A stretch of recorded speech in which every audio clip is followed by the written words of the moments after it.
बात करते हैं आज कि अगर मान लीजिए कोई नया फार्मर है तो वो नया फार्मर अपने प्रोड्यूस को एमएसपी पे कैसे बेच सकता है।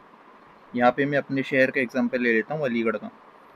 कि मान लो मैं एक नया किसान हूँ, मैंने अभी खेती शुरू करी है, और मान लो एग्जांपल के तौर पे मैंने सर्दियों में सरसों उगाई, एग्जांपल के तौर पे ले लो, ठीक है।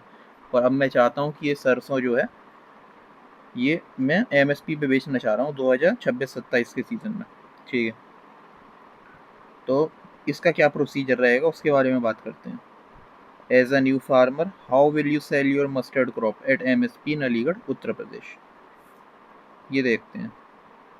आप अपने शहर के हिसाब से देख सकते हो, यहाँ पे मैंने एग्जांपल अपने शहर का ले लिया है।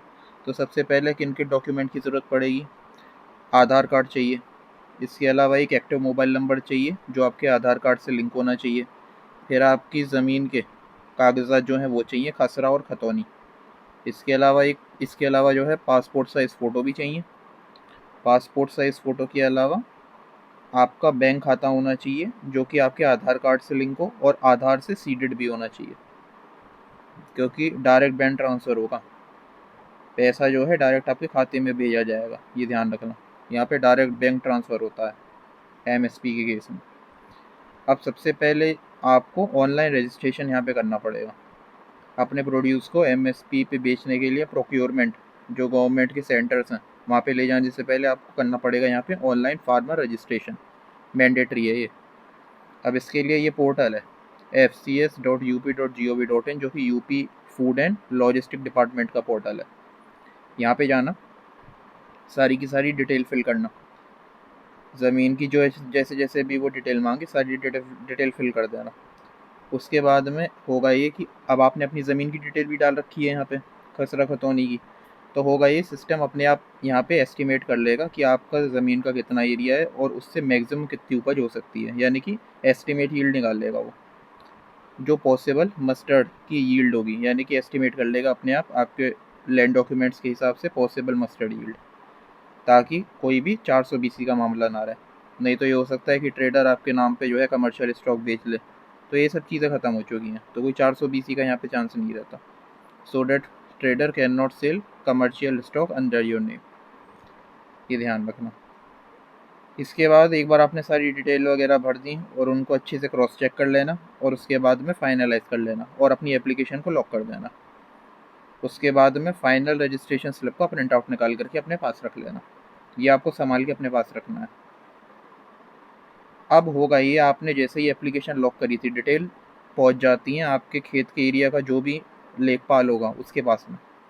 अब वो जो है जांच करेगा कि जो आपने यहाँ पे पोर्टल पे डिटेल्स डाली हैं और जो उनके पास में लैंड डॉक्यूमेंट होंगे वो मैच करके देखेंगे कि फसल एक्चुअल में आप ही ने उगाई है या नहीं। यानी कि एक बार आपने एप्लीकेशन लॉक कर दी ऑनलाइन रजिस्ट्रेशन की, है ना, एप्लीकेशन एक बार आपने लॉक कर दी तो उसके बाद जो डाटा है वो ऑटोमेटिकली चला जाता है जो लेखपाल होगा उस फील्ड एरिया के रिलेटेड, जो भी लेखपाल होगा उसके बाद डाटा पहुंच जाएगा।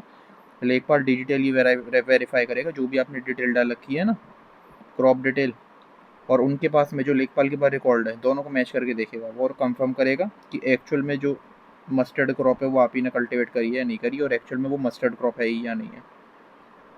सारी जांच पड़ताल होने के बाद में कंफर्मेशन का एसएमएस आपके मोबाइल नंबर पे आ जाएगा जो आपका रजिस्टर्ड मोबाइल नंबर था, ठीक है। अब यहाँ पे आपको ध्यान रखना है कि प्रोक्योरमेंट सेंटर जो है गवर्नमेंट का एमएसपी का, जैसे हमारे केस में जो अलीगढ़ है यहाँ पे पैडी के केस में अगर आप देखो और मस्टर्ड वगैरह के लिए देखो तो धनीपुर अनाज मंडी है, वहीं पे लेके जाते हैं। तो मंडी में लेके जाने से पहले यहाँ पे कुछ बातों का ध्यान रखना है, क्योंकि एक चीज़ ध्यान रखना, बेशक यहाँ पे गवर्नमेंट ने प्राइस फिक्स कर दिया है किसान के लिए एमएसपी, लेकिन इसका मतलब ये नहीं है कि आप कुछ भी गंदगी लेके वहाँ पे पहुँच जाओगे और वो बिक जाएगा और आपको पैसा मिल जाएगा। अगर स्टैंडर्ड है, जो क्वालिटी स्टैंडर्ड है वो मीट नहीं करेंगे तो आपका पूरा लॉट रिजेक्ट हो सकता है, ये ध्यान रखना।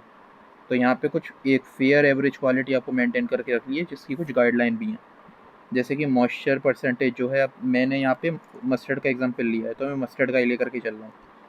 अब मस्टर्ड के केस में यहाँ पे मैक्सिमम मॉइस्चर परसेंटेज 8 से 9% से ज़्यादा नहीं होना चाहिए। अगर ज़्यादा है तो फिर वो रिजेक्ट हो सकता है, तो फिर आप पहले इसको अच्छे तरीके से सुखाओ। साफ ज़मीन पर तिरपाल वगैरह डाल के उसके ऊपर अच्छी तरीके से इसको ड्राई करो। मैक्सिमम मॉइस्चर परसेंटेज लिमिट है 8 से 9%। इसके अलावा धूल मिट्टी, कंकड़ पत्थर, वीड के सीड्स, ये सब चीज़ें यानी कि जितना भी फॉरेन मटेरियल है 2% से कम होना चाहिए। अगर ज़्यादा धूल मिट्टी है तो इसे अच्छे तरीके से पहले साफ़ करना पड़ेगा। अब क्योंकि मैं यहाँ पे देखो मस्टर्ड की बात कर रहा हूँ, तो 2026-27 के रबी सीज़न के लिए भाई ये मस्टर्ड रबी में ही लगेगा, जाहिर सी बात है, और उसके बाद में एमएसपी पे बिकेगा। तो मस्टर्ड के लिए जो इन्होंने एमएसपी का दाम रखा है वो रखा है 5650 रुपये कुंटल। 1 कुंटल में 100 किलो होता है, यानी कि 100 किलो जो बिकेगा प्रोड्यूस वो 5650 रुपये कुंटल है, ये ध्यान रखना। ठीक है, यहाँ पे मैं मस्टर्ड का एग्जाम्पल ले रहा हूँ, आप कोई भी एग्जाम्पल ले सकते हो। बस जो मॉइस्चर परसेंटेज वगैरह है वो उसी हिसाब से चेंज हो जाएगा, एमएसपी उसका अल्टीमेटली अलग होगा। जैसे पैडी की जो खरीद है वो आपकी अक्टूबर से चालू हो जाती है, तो एग्जाम्पल आप अपने क्रॉप के हिसाब से ले सकते हो। इसके बाद में क्या करना है, उसके बाद में होगा token generation. Token generation and slab selection. इसमें क्या होता है, एक बार आपको ऑनलाइन वेरिफिकेशन हो गया तो वापस से आपको पोर्टल पे लॉगिन करना पड़ेगा और अपना जो आपके सबसे नज़दीकी जो गवर्नमेंट प्रोक्योरमेंट सेंटर है, जो क्रॉप आपने सेलेक्ट किया है, जो आपका क्रॉप है उसके रिलेटेड एमएसपी पे ख़रीद के लिए जो नियरेस्ट गवर्नमेंट प्रोक्योरमेंट सेंटर है उसका आपको यहाँ पे प्रेफरेंस डालनी पड़ेगी। ठीक है, और उसके बाद में आपका यहाँ पे टोकन जनरेट होगा। अब अलीगढ़ में जैसे कि मैं बता रहा था कि सरसों के लिए तो यहाँ पे प्रोक्योरमेंट सेंटर धनीपुर अनाज मंडी है। उसके बाद में आपको करना क्या है, जो भी अवेलेबल डेट एंड टाइम का स्लॉट होगा वहाँ पे पोर्टल पे मेंशन, आपको वो सेलेक्ट करना है और उसके बाद में आपका यहाँ पे टोकन जनरेट हो जाएगा। जो टोकन नंबर है वो आपके एसएमएस के तौर पे आपके रजिस्टर्ड मोबाइल नंबर पे भेज दिया जाएगा। उसमें आपका जो डिलीवरिंग डे वगैरह है सारी चीज़ उस मेंशन रहेंगी, जिस तारीख को आपको पहुँचना है, जितने समय पे पहुँचना है। अब बारी आती है कि अब आपको उस तारीख को, जो तारीख आपको अलॉट की गई है, जो टाइम आपको अलॉट किया गया है, उतने समय तक आपको अपने प्रोड्यूस लेकर के वहाँ पे पहुँचना है। On your schedule day transport your produce to selected procurement centre, ध्यान रखना। अब क्या क्या लेके जाना है, एक तो पूरा का पूरा प्रोड्यूस ट्रैक्टर वगैरह में भर के जैसे भी लेके जाओ। दूसरा, साथ में अपना आधार कार्ड। इसके अलावा ऑनलाइन रजिस्ट्रेशन की स्लिप जो आपने संभाल के रखी थी, और साथ में जो आपके मोबाइल नंबर पे, रजिस्टर्ड मोबाइल नंबर पे जो टोकन एसएमएस आया होगा ना, वो भी। अब होगा ये कि जब आप वहाँ पे अपना प्रोड्यूस लेके पहुँचोगे तो सबसे पहले उसको तोला जाएगा।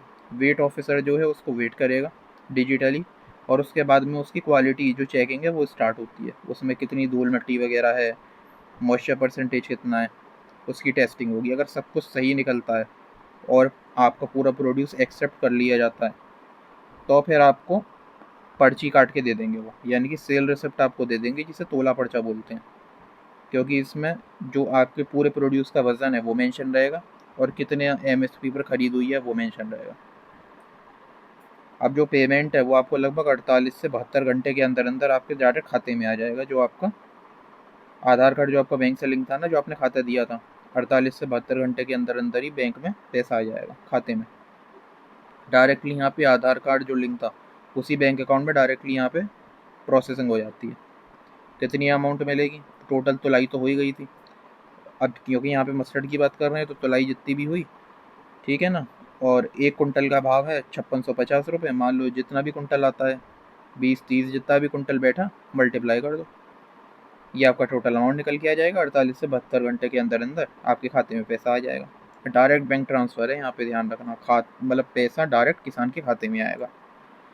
अच्छा, एक चीज़ है, एक होता है डायरेक्ट बेनिफिट ट्रांसफ़र और एक होता है direct bank transfer. Direct bank transfer में तो डायरेक्टली किसान के खाते में पैसा आ जाता है।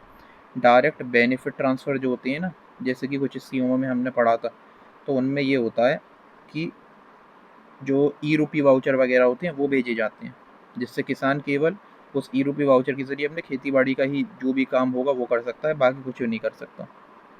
तो वो चीज़ अलग होती है, उसे हम बोलते हैं डायरेक्ट बेनिफिट ट्रांसफ़र, और ये अलग है, ये है डायरेक्ट बैंक ट्रांसफ़र, जिसमें पैसा डायरेक्ट किसान के खाते में भेजा जा रहा है। ये ध्यान रखना। अब एक बार यहाँ पे सारी देखो पिक्चर देख लेते हैं। ये तो देखो धनीपुर अनाज मंडी है। इसके अलावा देखो ये है पोर्टल, ये हमारे यूपी का है।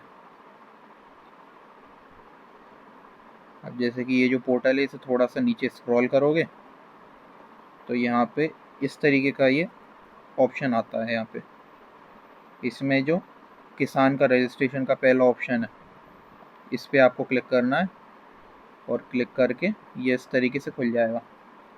अब यहाँ पे अपना आधार नंबर डाल करके कैप्चा कोड फिल करके सीधे आपको यहाँ पे अपना रजिस्ट्रेशन स्टार्ट कर सकते हो। ये चीज़ है। अब यहाँ पे देखो कई सारे कौन कौन से टेस्टिंग के लिए यहाँ पे जब आप मंडी अपना प्रोड्यूस लेकर के पहुँचोगे तो क्वालिटी की जांच जो होती है उसमें कौन कौन से इंस्ट्रूमेंट यहाँ पे इस्तेमाल होते हैं। तो एक तो होती हैं स्टैंडर्ड टेस्टिंग सीव, सीव यानी छलनी। अलग अलग साइज़ के बिहाफ पे ये साइंटिफिक छलनियाँ आती हैं जिन्हें हम बोलते हैं स्टैंडर्ड टेस्टिंग सीव। इनका इस्तेमाल होता है मंडी में चेक करने के लिए आपके प्रोड्यूस की क्वालिटी। जैसे देखो इसमें जो सीव साइज़ है वो अलग है, ये 25 माइक्रोमीटर है, ये क्या है, ये 25 है, ये 4 है, ये 710 है। मतलब अलग अलग साइज़ के बिहाफ पे आती है सिंपली।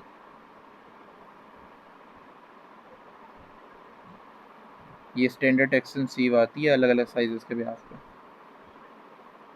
इसके अलावा डिजिटल वेइंग बैलेंस, ये तो सबने देखा ही है। इसके अलावा सैंपल निकालने के लिए पारखी का इस्तेमाल होता है। इसको पारखी बोलते हैं, सैम्पलिंग स्पीयर बोला जाता है इसे। पारखी या फिर आप कह सकते हो सैम्पलिंग स्पीयर। इसका इस्तेमाल करके जो है सैंपल निकालते हैं। ये मॉइस्चर नापने की मशीनें हैं। और जो एडवांस लैब होती हैं, जैसे मान लो नॉर्मल मंडियों में तो इसी तरीके के आपको मॉइस्चर मीटर मिलेंगे। इसके अलावा जो एडवांस मंडी होती हैं जहाँ पे बाकायदा लैब वगैरह भी होती है वहाँ पे NIR ग्रेन एनालाइज़र वगैरह का इस्तेमाल होता है। NIR grain analyser. अब इसमें होता ये है कि ये ऑप्टिकल डिवाइस होता है एक तरीके का। ये डायरेक्टली पूरे के पूरे सीड को, जितना भी आप सैंपल डालोगे पूरे को स्कैन करेगा लाइट स्पेक्ट्रम के ज़रिए, और मॉइस्चर परसेंटेज, साथ में कितना ऑयल कंटेंट है वो, इसके अलावा प्रोटीन लेवल, तीनों चीज़ों को नाप लेता है। और वो भी 1 मिनट के अंदर अंदर। 80,000 के आसपास की मशीन है ये, बहुत महंगी। लेकिन ये केवल और केवल आपको जो बहुत ही ज़्यादा हाईटेक मंडी वगैरह है वहीं पे मिलेगी, और वो भी उनकी लैब में। नहीं तो जनरली इस तरीके के मॉइस्चर मीटर इस्तेमाल होते हैं। ये जो कप आपको दिख रहे हैं इनमें जो है सैंपल डाल दिया जाता है, वो यहाँ पे लोड करते हैं और इस तरीके से नापा जाता है। तो ये टॉपिक हमारा कंप्लीट हो गया।